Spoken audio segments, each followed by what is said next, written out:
Bueno, solamente como para resaltar nuevamente la incidencia de fibrilación auricular se está volviendo epidémica, tal como lo sabemos, por encima de 6 millones, actualmente por encima de 6 millones de pacientes a nivel mundial tienen diagnóstico de fibrilación auricular y quizás por otros cálculos puede ser por encima de 8 millones en este momento, y esta tendencia tiende a duplicarse o casi triplicarse para el 2050. Entonces vamos a tener que lidiar con muchísimos más pacientes en la medida que van envejeciendo, en la medida que van pasando los años.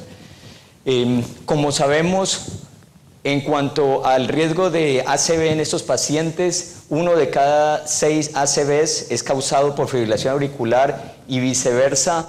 Pacientes con fibrilación auricular tienen en promedio unas 5 veces el riesgo de un paciente sin fibrilación auricular de sufrir de este problema. Ahora, los pacientes que sufren de fibrilación auricular cuando presentan un ACV tiende a tener un alto riesgo de mortalidad y morbididad, principalmente porque el coágulo es bastante grande y tiende a ocluir vasos bastante grandes en el cerebro. Entonces, comparativamente con otras causas de riesgo isquémico cerebral, esta es la causa de mayor daño a nivel cerebral.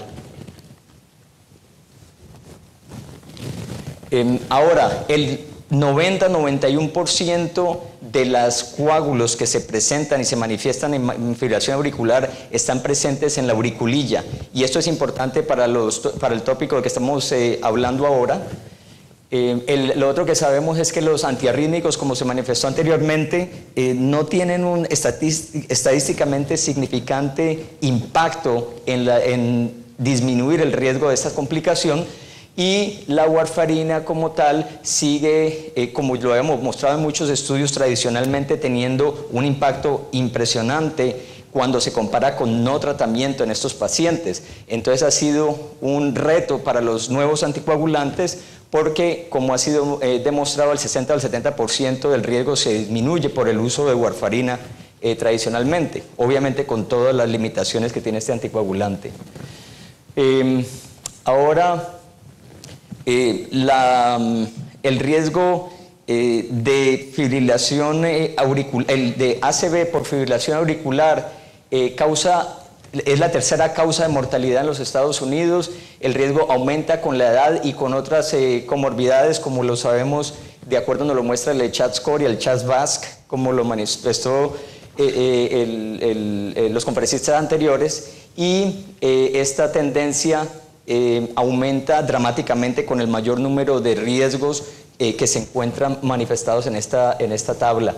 Este es la tal auriculilla, que tiene muchísimas variabilidades morfológicamente y anatómicamente, y puede tener muchos lóbulos, puede tener muchos tamaños, puede tener muchas localizaciones, siempre ubicada más o menos en el mismo sitio, pero puede estar dirigida anteriormente, y todo esto van a ser retos para el manejo mecánico, lo cual no es para el manejo farmacológico como tiene lógica. Ahora, ¿cuáles son a grandes rasgos las metas del tratamiento de pacientes con fibrilación auricular? Obviamente minimizar los síntomas cuando sufren de palpitaciones, de falla cardíaca, el control del tromboembolismo tanto cerebral como periférico, y control de otras complicaciones, y últimamente también prolongar la vida como tal. ¿Cuáles son las terapias que están disponibles si nos enfocamos solamente a los riesgos de tromboembolismo? Terapia de anticoagulación sigue siendo el estándar o el gold standard de manejo con la warfarina, tales como los nuevos anticoagulantes. Mantener el ritmo sinusal, como el electrofisiólogo lo hace muy bien con las ablaciones de catéter y con el uso de antiarrítmicos con muchísimas limitaciones, como ya lo manifesté. Y ahora últimamente también el manejo funcional o anatómico removiendo el apéndice como tal. Esto no es algo nuevo porque quirúrgicamente se ha venido llevando a cabo desde los años 40, cuando los pacientes se les hace cirugía cardíaca por otros motivos, también se puede remover tanto funcional como anatómicamente el apéndice, y últimamente el manejo endovascular tratando de obtener los mismos resultados o resultados superiores. Ahora, para el manejo, como lo manifestó el doctor Pichel en su previa charla, para definir si un paciente necesita ser agresivamente manejado con anticoagulación o no anticoagulación, con alguna de estas terapias o no, tenemos que balancear el riesgo entre isquemia versus sangrado. Y esto es uno de los modelos que nos ayuda, que ha sido validado y nos sirve muchísimo para poder definir y determinar cuál es el riesgo embólico comparado con cuál sería el riesgo hemorrágico, y por tanto definir si el paciente debe ser sometido a anticoagulación con todos sus riesgos o si preferiblemente lo tratamos conservativamente. Esto es un reto al cual nos vemos enfrentados con cualquier paciente día a día. El riesgo, obviamente, entre mayor número de condiciones están presentes, el riesgo es mucho mayor. Y esto también ha facilitado en las guías poder determinar cómo se tratan los pacientes cuando se van a anticoagular o no. Entonces, pacientes con un CHAD score, como se manifestó, de 0, pues pueden recibir aspirina, el 1 puede ser aspirina o warfarina, y mayor de 2 riesgos o condiciones, pues definitivamente anticoagulación, tanto con warfarina o los nuevos anticoagulantes podría ser indicado. Ahora, el CHAD-2 añade otros riesgos, tanto haciéndole un mayor énfasis a la edad, y haciéndole énfasis al sexo del paciente, al igual que la presencia de enfermedades vasculares. Ahora, por el otro lado de la balanza, el riesgo de sangrado. Desafortunadamente, muchas veces estos factores o estas condiciones se sobreimponen. Entonces, por ejemplo, la hipertensión está presente tanto en los CHADS o CHADS-VASc como en el HAS-BLED, que es la manera de tabular el riesgo hemorrágico, lo mismo que la historia de una ACV y lo mismo que la edad. Pero hay otros factores que nos pueden ayudar a determinar si el riesgo de sangrado al tabular estas condiciones es mayor que el riesgo de isquemia. Ahora, los tratamientos nuevamente, como lo dije inicialmente, el gold estándar es el manejo farmacológico, que ese es el que ha estado establecido por muchísimos años, y tenemos obviamente la cumadina con todas sus limitaciones. Sin embargo, sabemos que es muy efectiva, como lo manifesté anteriormente.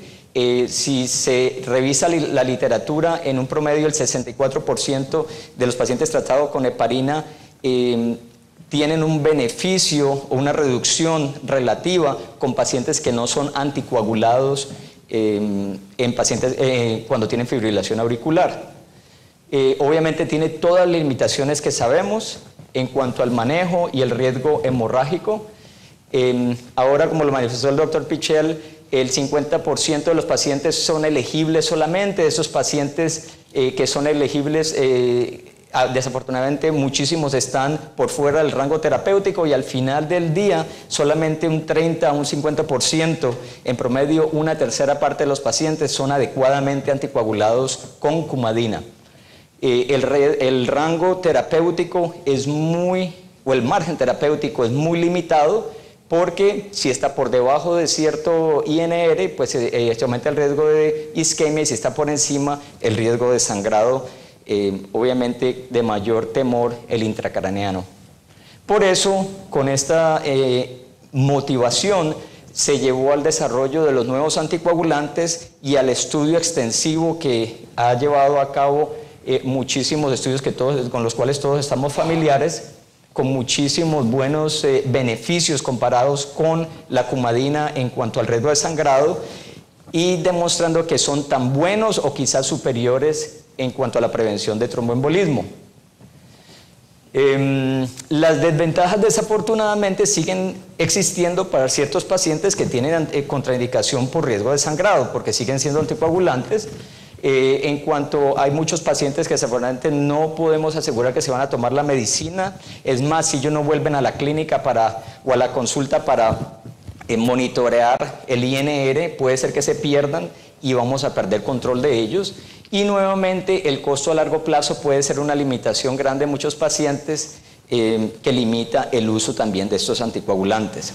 Ahora, ya lo habíamos manifestado que el 90-91% de los pacientes que tienen fibrilación auricular no valvular, cuando desarrollan un trombo lo desarrollan en la auriculilla izquierda, y el motivo es por todos estos músculos pectinados, la estasis que existe dentro de la auriculilla cuando la miramos por dentro.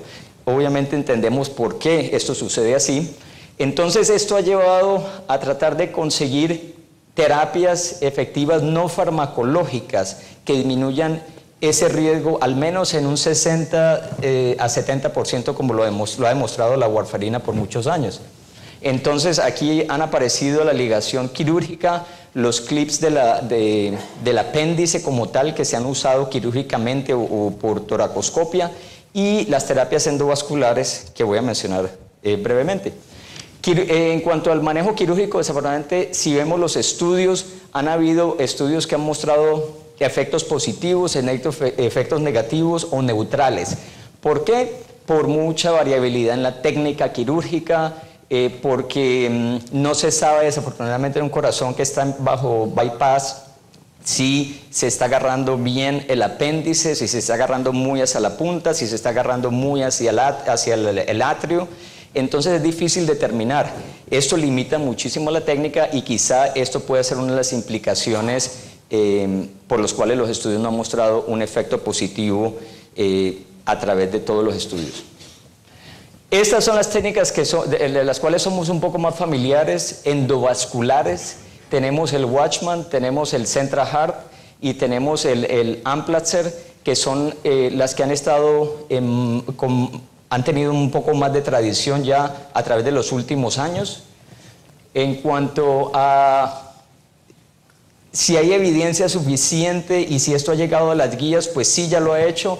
En las guías europeas del manejo de fibrilación auricular, ya estas terapias llegaron a ellas, le dieron una clase 2B para el manejo, para el uso de estas terapias en pacientes que tienen contraindicación a los anticoagulantes orales.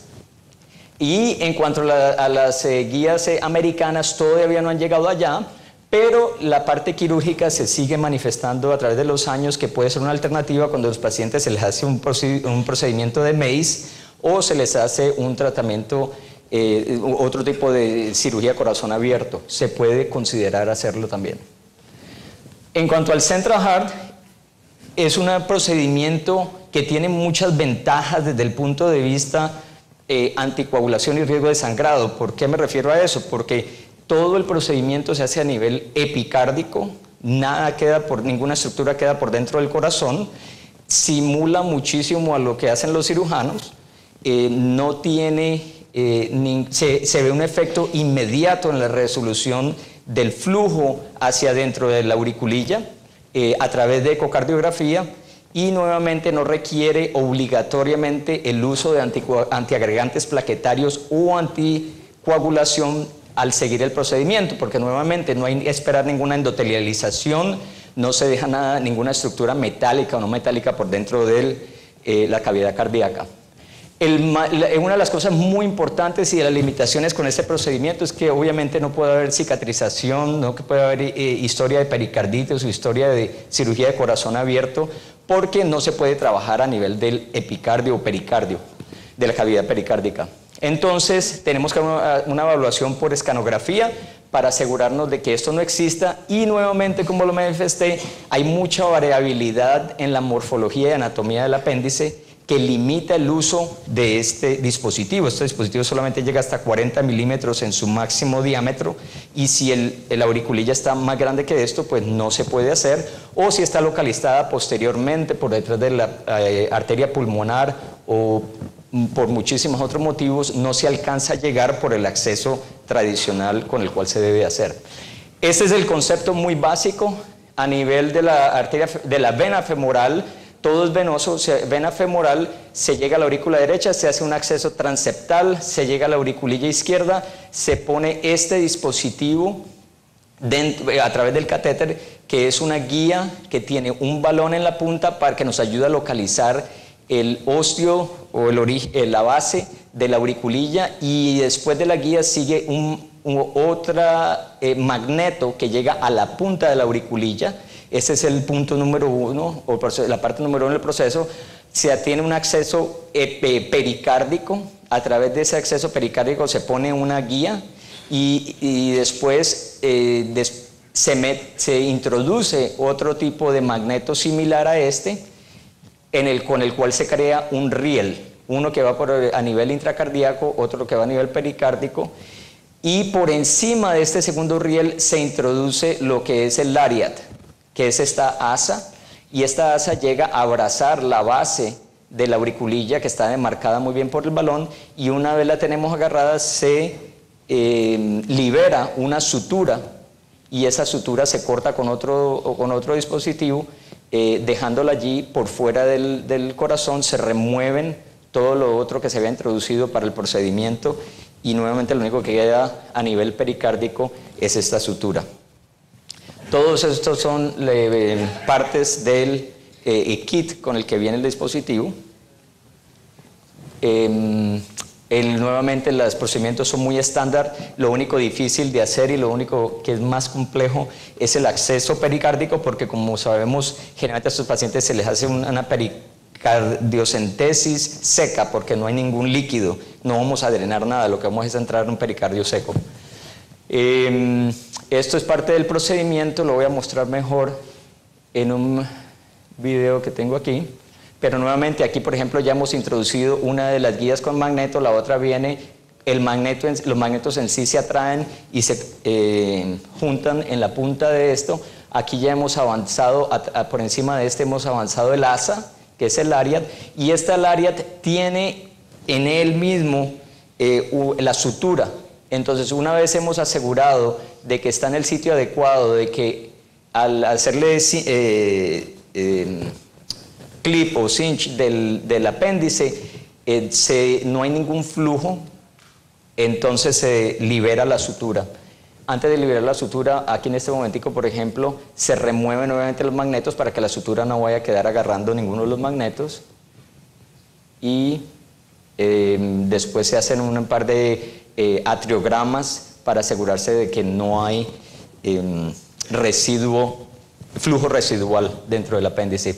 Entonces es un video de la compañía que nos sirve muchísimo para poder enseñar y mostrar acceso pericárdico bastante interesante. Se hace obviamente con fluoroscopia, no sirve la ecocardiograma. Esta es una muestra lateral que muestra interesantemente, el cual nosotros no estamos muy familiarizados en intervencionismo, pero al usarlo nos sirve muchísimo para localizar la silueta cardíaca. Entramos, inyectamos contraste, avanzamos una guía, comenzamos a predilatar con varios dilatadores, introducimos este catéter liberador de la sutura, y una vez lo tenemos allí, entonces hacemos el acceso transeptal.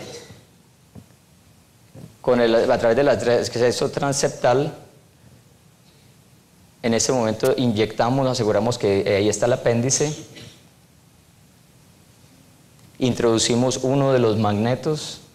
Esto nuevamente lo hacemos tanto a través con eco transesofágico como como fluoroscopia. Allí teníamos la visualización del apéndice auricular. Aquí estamos introduciendo uno de los magnetos a la punta del apéndice. Ahí vemos que está dentro del apéndice. Es un modelo canino, afortunadamente. Aquí se mete el que va por nivel pericárdico, se encuentran en la punta y se crea un riel. Ahora, por encima del riel se mete esta sutura, sobre la cual va se mete ese snare y dentro del snare, perdón, va la sutura. Entonces este lo llevamos hasta la base del apéndice. Allí está el snare. Se va a apretar el snare. Aquí nos aseguramos con el baloncito que estamos abrazando la base del apéndice. En este momento vamos a inyectar, y después de inyectar que aseguramos que no hay ningún flujo. Esto no lo hacemos realmente hoy por hoy. Se retiran los magnetos una vez hemos confirmado todo. Se libera la sutura.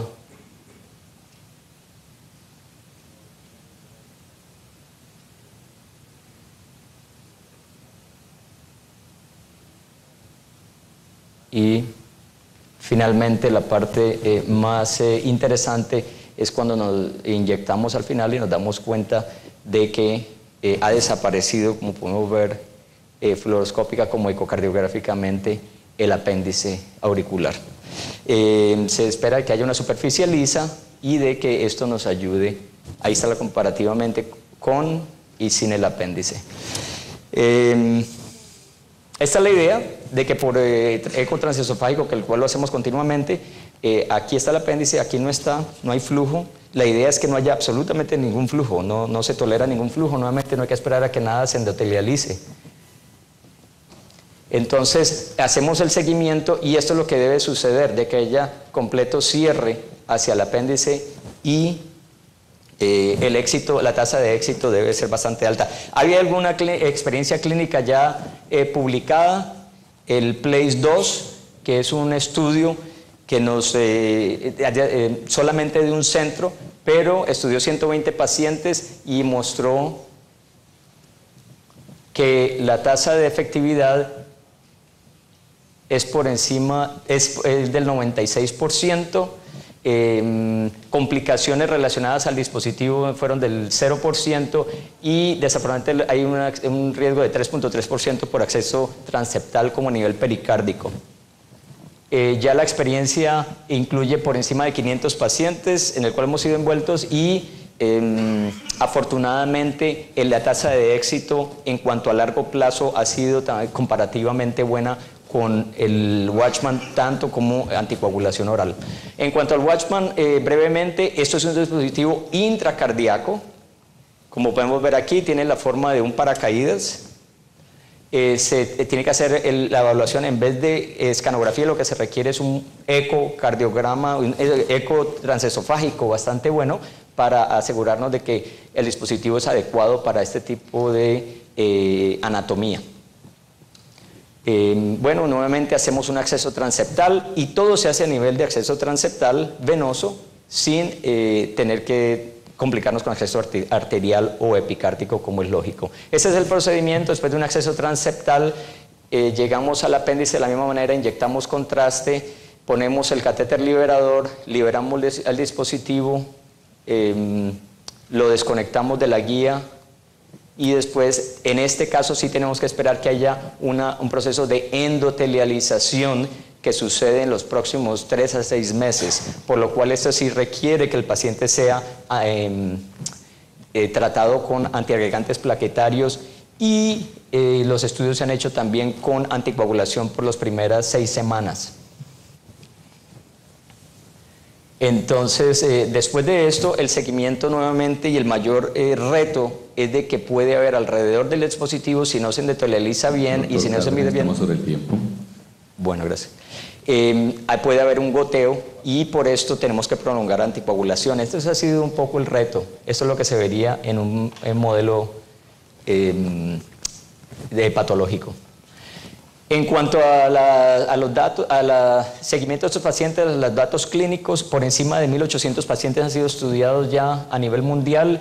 El problema con el Watchman fue solamente inicialmente debido al procedimiento en sí, no se tenía muy pulida la técnica y esto conllevó a que en un principio hubiera una tasa de embolismo aéreo que causó accidentes cerebrovasculares y también hubo unas complicaciones de ruptura del corazón con hemorragia pericárdica. Entonces, una vez se pulió la técnica, se ha visto cómo progresivamente en los diferentes estudios ha disminuido las tasas de complicaciones.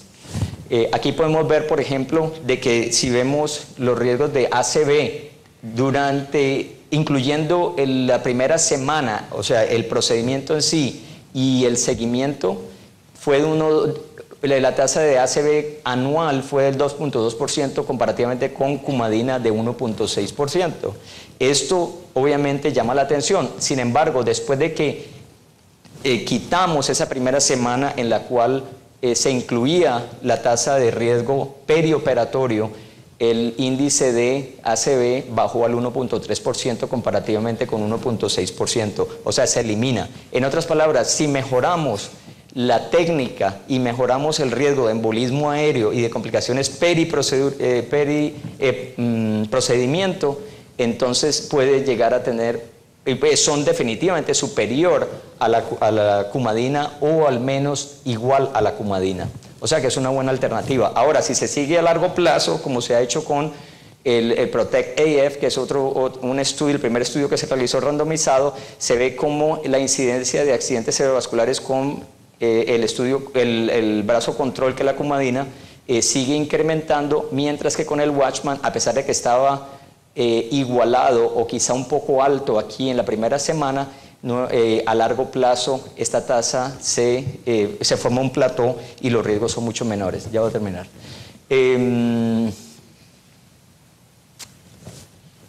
Algo interesante es este registro, porque esto es una manifestación de lo que sucede en la vida real. Esto fue hecho en Europa. Esto sería el brazo control en pacientes que no son tratados con ningún anticoagulante o antiagregante plaquetario.